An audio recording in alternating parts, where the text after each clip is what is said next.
மட்டுமே தூய்மை பணியாளர் அந்த பணியில் இருக்காங்க. இதை முற்றிலும் தடை செய்யணும்னு சொல்லியிருக்கீங்க. முற்றிலும் தடை செஞ்சுட்டா அதுக்கு மாற்று என்ன அப்படின்ற ஒரு கேள்வி இருக்குது. ரெண்டாவது, இதை ஒரு பெருமைக்குரிய அரசு பணியாக்கணும் அப்படின்ற ஒரு வாக்குறுதி கொடுத்துருக்கீங்க. ஆனால் சமீபத்தில் இந்த தூய்மை பணியாளர் போராட்டம் இருக்கும்போது அவர்களை பணி நிரந்தரம் பண்ணணும் அப்படின்ற கோரிக்கை வந்தப்போ ஒரு அரசியல் கட்சி தலைவர் பண்ணக்கூடாது அப்படின்றதும் சொல்லியிருக்காரு. ஸோ இது எப்படி முரண்பாடுகள் வரது எப்படி பார்க்குறீங்க?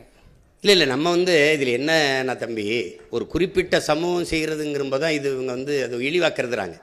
இப்போ வேளாண்மை நான் ஒன்று சொல்கிறேங்க, வேளாண்மை செய்கிற வேளாளர் உங்களுக்கு புரியுதா? இப்போ கடலில் வேளாண்மை, இப்போ மீன் பிடிக்கிறவர் மீனவர்னு நீங்கள் சொல்கிற நம்ம பிரிக்கிறோம். இப்போ நான் வேட்டையாடுறேன், விடுமுறை காலங்களில் வேட்டையாடுறேன், நான் வேடுவன் ஆயிடுறேன், நான் குறவர் ஆயிடுறேன். நான் ஆடு மாடு வளர்க்குறேன், நானும் ஆயர் ஆயிடுறேன். நான் வேளாண்மை செய்கிறேன், வேளாளர் ஆயிடுறேன். எங்கள் உறவுகள் கடலில் மீன் பிடிக்கிறாங்க, நான் கம்மாயில் மீன் பிடிக்கிறேன், நானும் மீனவர் ஆயிடுறேன். உங்களுக்கு புரியுதுன்னு நினைக்கிறேன். இப்போ எந்த வேலையும் யாரும் செய்யலாம். நீ ஒரு இழிவுன்னு கருதாத, அது அரசு வேலையாக்கு, படித்தவன் படிக்காதவன் எல்லாரும் செய்யலாம். இந்த முறையை மாற்றிடுவோங்கிற துப்புரவு பண்ணிடுற. இப்போ அமெரிக்கா, சிங்கப்பூர்லாம் எப்படி பண்ணுது? ஒரு நவீனமாக நல்ல சுகாதாரமாக பூட்ஸு கிட்ஸு க்ளவுஸ்லாம் போட்டு வண்டி வச்சு சுத்தமாக எடுக்கலாம். முதல்ல குப்பை இல்லாத நகரத்தை உருவாக்க நம்ம கற்றுக்குருவோம். எதுக்கு தூய்மை, எதுக்கு நீங்கள் அசுத்தமாகுது, எதுக்கு குப்பை வருது, எப்படி வருது? ஏன் நீ வீட்டை நீ குப்பையாக போடுவியா? அப்போ எப்படி நாட்டை குப்பையாக்குற? நான் வரும்போது நீ அப்படிலாம் குப்பையை போட முடியாது. எல்லாம் தெருவெல்னு எங்கே பார்த்தாலும் உன் வீட்டுக்குள்ளே தவிர வெளியில் நடந்தீங்கன்னா ரெண்டு கண்ணு பார்த்துக்கிட்டே இருக்கும். முழுக்க கண்காணிப்பு கருவிகளால் கண்காணிச்சிருவேன். நீ தப்பிக்கவே முடியாது. நீ குப்பையை அங்கேருந்து தூக்கி போடுறது அதெல்லாம் பண்ண முடியாது. குப்பையை கூட ஒழுங்காக போட தெரியாத நாடு குப்பை மேடாக தானே போகும். அதனால தான் அவங்க தூய்மை பணியாளர் என்பதையும் தாக்கி தூய்மை பொறியாளர்கள்னு மாற்றி அதை அரசு பணியாக மாற்றுவேன்னு சொல்கிறேன்.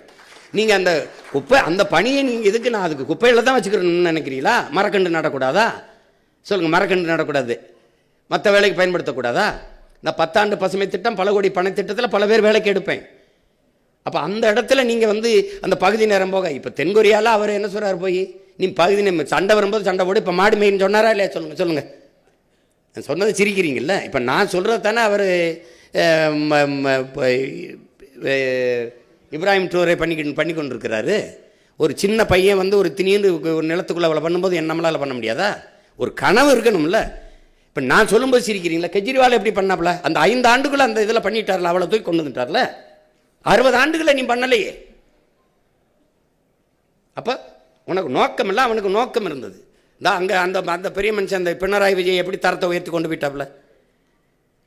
பிள்ளைகளுக்கு முதல்ல கொடுக்க வேண்டியது அறிவு தானே, அதை கொடுக்க உனக்கு வக்கு இல்லை. அப்புறம் என்ன நீ குடிக்கணும்? நீ படிக்க வைக்கிறத விட்டு குடிக்க வைக்கிறதுல கவனம் பண்ணிட்டு இருக்க.